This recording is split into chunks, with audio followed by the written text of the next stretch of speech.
Hi అండి.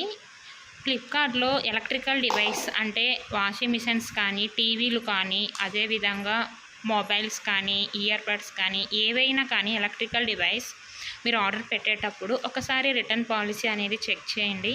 Return policy అనేది 7 days seller brand replacement అనేసి ఉంటుంది. ఈ యొక్క 7 డేస్ రీప్లేస్‌మెంట్ పాలిసీ ఏంటి అంటే 7 డేస్ లోపల ప్రోడక్ట్‌లో ఏదైనా ప్రాబ్లమ్ వచ్చినా సెల్లర్ బ్రాండ్‌ని కాంటాక్ట్ అవ్వాలి. సెల్లర్ బ్రాండ్ అంటే ఇన్ కేస్ మీరు శాంసంగ్ ప్రొడక్ట్ తీసుకున్నా, లేకపోతే మోటరోలా మొబైల్ తీసుకున్నా, ఏ బ్రాండ్ తీసుకుంటారో ఆ బ్రాండ్‌ని కాంటాక్ట్ అవ్వండి అనేసి పర్టికులర్‌గా మీనింగ్ అండి. ఇన్ కేస్ ప్రోడక్ట్‌లో డ్యామేజ్ కానీ, రాంగ్ ఐటమ్ కానీ, మిస్సింగ్ ఐటమ్ కానీ ఏదైనా ఉన్నా కూడా ప్రోడక్ట్ అనేది ఓపెన్ బాక్స్ డెలివరీ అనేది ఉంటుంది కాబట్టి అక్కడే మీకు తెలిసిపోతుంది డ్యామేజ్ ఉందా లేకపోతే మిస్సింగ్ ఐటమా అనేసి. వన్స్ ప్రోడక్ట్‌లో డిఫెక్టివ్ కనుక ఉంటే ఇన్‌స్టాలేషన్ పర్సన్ కానీ, బ్రాండ్ వాళ్ళు కానీ కన్ఫర్మ్ చేయాల్సి